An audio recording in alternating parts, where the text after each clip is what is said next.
कि कुछ ही देर बाद प्रधानमंत्री मोदी रवाना होंगे ताउते तूफान से तबाही का जायजा लेने के लिए। प्रधानमंत्री मोदी गुजरात और दीव का दौरा करने वाले हैं। गुजरात में मुख्यमंत्री और अफसरों के साथ प्रधानमंत्री मोदी की समीक्षा बैठक भी होनी है। दमन और दीव का भी वो हवाई सर्वेक्षण करने वाले हैं। तो तूफान के बाद किस तरीके का नुकसान हुआ है उसका आकलन करेंगे प्रधानमंत्री मोदी। गुजरात के सीएम से इस पर बात होगी, अधिकारियों के साथ बैठक होगी और कुछ ही देर बाद प्रधानमंत्री मोदी रवाना भी होने वाले हैं। बड़े स्तर पर बताया जा रहा है गुजरात में तूफान ने तबाही मचाई है, काफी ज्यादा नुकसान गुजरात को उठाना पड़ा है। हम आपको आंकड़ों के जरिए भी बता रहे हैं कि कितने गांव ऐसे हैं जहां पर बिजली सेवा जो है वो बाधित हुई है। देखिए, तूफान के चलते गुजरात में 13 लोगों की मौत हो गई है। 16,000 से ज्यादा घरों को तूफान के चलते नुकसान पहुंचा है। इसके अलावा 4,591 गांव में बिजली गुल है। यहाँ पर बिजली सेवा बुरी तरीके से बाधित हुई है। भावनगर के 710 गांव ऐसे हैं जहां बिजली नहीं है।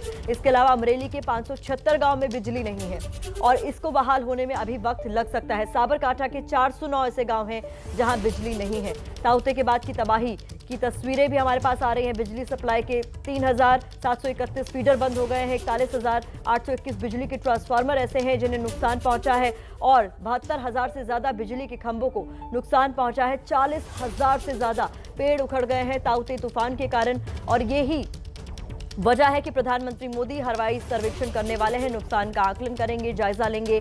ये आपके सामने हम आंकड़ों के जरिए एक एक कर रख रहे हैं कि कितने घर ऐसे हैं जिनको नुकसान पहुंचा है, कितने गांव ऐसे हैं जो प्रभावित हुए हैं और कितने गांव में बिजली गुल है।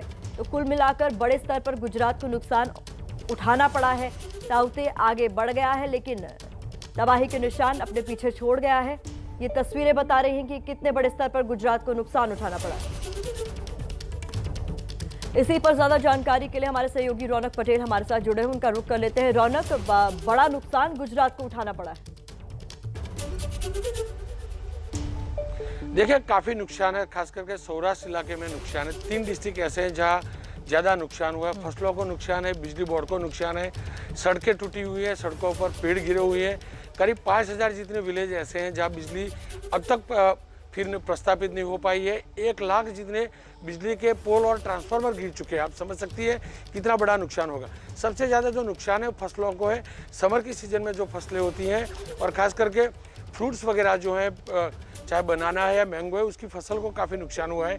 हर किसी को अपेक्षा है कि केंद्र सरकार कुछ न कुछ मदद करेगी और स्वाभाविक तौर पे ही प्रधानमंत्री का दौरा इसी सिलसिले में माना जा रहा है। हवाई निरीक्षण करेंगे, उसके बाद गुजरात के सीएम और आला अधिकारियों से बैठक करेंगे।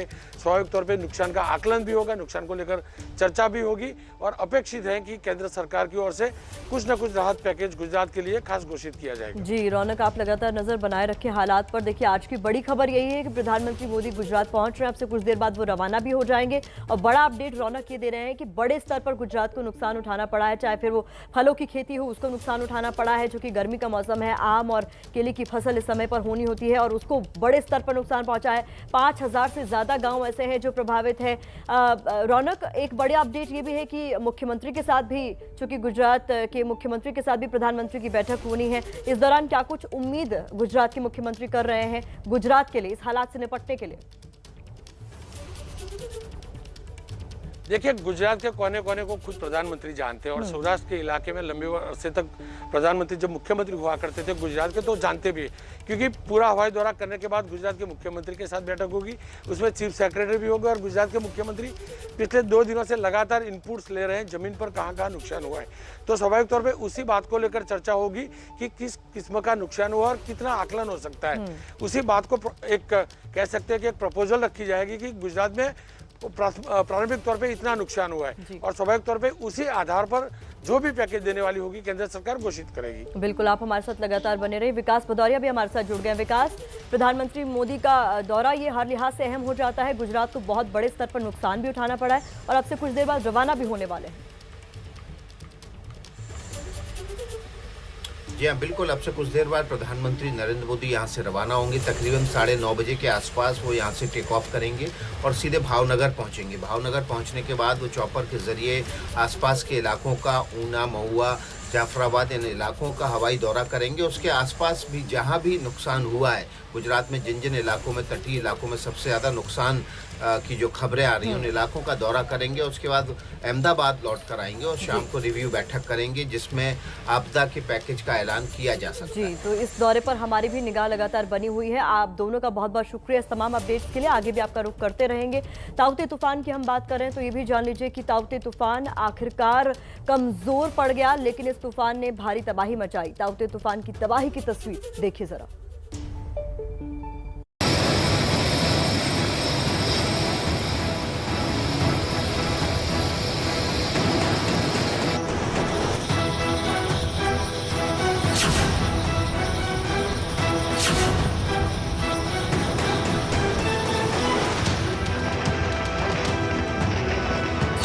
ताउते के तांडव की ऐसी सैकड़ों तस्वीरें सामने आ रही हैं। कहीं नेवी देवदूत बनी तो कहीं किस्मत ने मौत के मुंह में जाने से बचा लिया।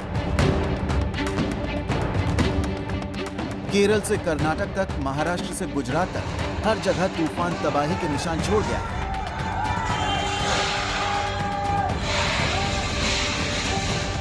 तस्वीरें आप देख सकते हो, यहाँ पर भारी पवन के चलते तहस नहस की स्थिति देखने को मिल रही है। हर जगह पर लॉरी है वो उलट पुलट हो चुकी है और जो स्थानीय लोग हैं उन्हें अपील की गई है कि कोई भी लोग जो है यहाँ पर डुमस दरिया किनारा पर न आए।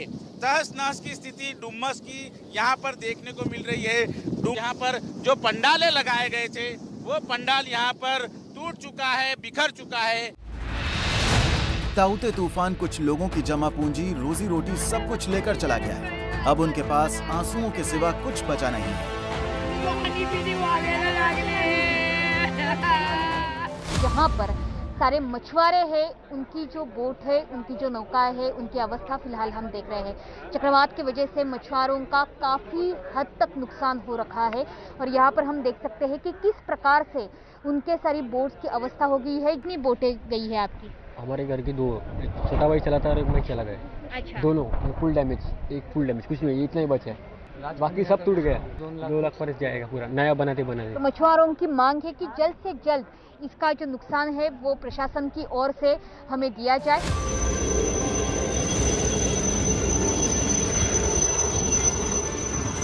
गुजरात और महाराष्ट्र, इन दो राज्यों को तो ताउते ने ऐसा जख्म दिया है जिसे भरने में काफी वक्त लगेगा। ताउते का सबसे बड़ा कहर टूटा समंदर के ऑयल फील्ड में काम करने वाले कर्मचारियों पर। अरब सागर के बॉम्बे हाई ऑयल फील्ड से लेकर गुजरात तक में कई बार्ज और रिग पर तूफान ने कहर बरपाया। तूफान का कहर एक ऑयल रिग और 3 बार्ज पर टूटा।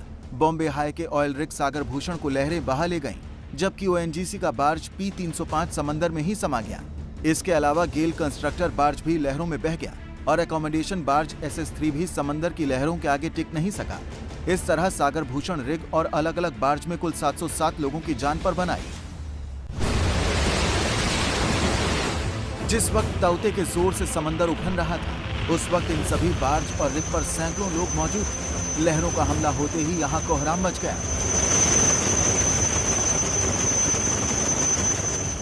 ये तस्वीरें बार्ज P305 की हैं। समंदर की ताकतवर लहरों के सामने जब बार्ज नहीं टिक सका तो इसमें सवार 273 जिंदगियां डूबने लगी, जिन्हें बचाने के लिए नेवी ने मोर्चा संभाला। सवाल 273 जिंदगियों का था, इसलिए नेवी ने पूरी ताकत झोंक दी। P305 ओएनजीसी का एकोमोडेशन बार्ज था।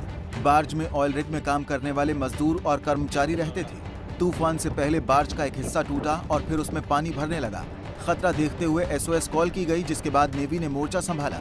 नेवी ने INS कोच्चि और INS कोलकाता को सबसे पहले मौके पर भेजा और रेस्क्यू ऑपरेशन शुरू हुआ। रेस्क्यू ऑपरेशन में MV ऑफशोर एनर्जी और MV अहिल्या जहाजों की भी मदद ली गई। नेवी के देवदूतों ने बार्ज में मौजूद 273 लोगों में से 180 से ज्यादा लोगों को निकाल लिया है। बाकी लोगों के पास लाइफ जैकेट मौजूद है, इसलिए उनके डूबने का खतरा कम है। ऊपर कम से कम 60-70 मीटर की ऊंचाई से नीचे कूदे तो तब मतलब चोटें आई है हमारे को। मैं कभी जिंदगी में नहीं सोचा था कि ऐसा सिस्टम मेरे साथ होगा। मौत को मैं सामने से देख रहा हूँ, मेरे को बहुत महसूस हो रहा था। ज़्यादातर तो मेरे परिवार की मेरे को याद आ रही थी, मौत की याद नहीं आ रही थी। P305 के अलावा गेल कंस्ट्रक्टर बार्ज पर भी तूफान ने तांडव किया। ये तस्वीरें गेल कंस्ट्रक्टर बार्ज की हैं। यहाँ रेस्क्यू का मोर्चा कोस्ट गार्ड्स ने संभाला। गेल कंस्ट्रक्टर में फंसे लोगों को निकालने के लिए नेवी के हेलीकॉप्टर की भी मदद लेनी पड़ी। गेल कंस्ट्रक्टर बार्ज में 137 लोग फंसे थे, जिन्हें निकालने के लिए चेतक हेलीकॉप्टर का इस्तेमाल करना पड़ा। खराब मौसम की वजह से रेस्क्यू के काम में काफी दिक्कतें आईं। इसके बावजूद इस बार्ज में फंसे सभी 137 लोगों को सुरक्षित निकाल लिया गया। The rescue operations being mounted by Coast Guard and Navy, and that is going on. That is the input that we have as of now, and we are also closely watching that. ताउते के आने की चेतावनी पहले ही मिल चुकी थी, इसलिए सवाल उठता है कि बार्ज और रिग में लोग क्यों मौजूद थे, उन्हें वक्त रहते क्यों नहीं निकाला गया। जानकारों का कहना है कि बार्ज से ही तेल के कुओं का कामकाज होता है, इसलिए उसे पूरी तरह से खाली नहीं किया जा सकता है। ऐसा करने पर तेल के कुओं में कामकाज ठप हो सकता है। मौसम में सी ऐसे भी रफ होता है और तूफान आने की वजह से और रफ हो गया, उससे पहले से ही रफ चल रहा था, तो उसमें एंकरिंग निकालना भी पाइपलाइन सबको डैमेज करने का खतरा रहता है। और इतना इमीडिएट इस पे करना जरा सा दिक्कत का विषय होता है, लेकिन आदमियों लोग को हटा के प्लेटफॉर्म से, चॉपर से या किसी से हटाया जा सकता था। ताउते तूफान ने जमीन पर जितना कहर बरपाया, उससे ज्यादा समंदर में तांडव किया, लेकिन नेवी, कोस्ट गार्ड और एनडीआरएफ के जवानों ने एक बड़ी अनहोनी को टाल दिया। नेवी ने समंदर में कैसे लोगों की जान बचाई, इसका सबूत है ये वीडियो। ये आईएनएस कोलकाता का वीडियो है, जिसको समंदर में फंसे 2 लोगों की जान बचाते हुए देखा जा सकता है।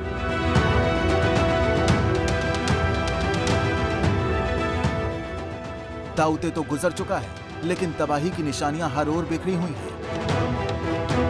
इस तबाही ने कई सवाल भी खड़े किए हैं, क्योंकि तबाही की ऐसी निशानियां मिल रही हैं जो ये इशारा करती हैं कि समंदर बार बार ये कह रहा है कि इंसान कुदरत के साथ छेड़छाड़ बंद करे।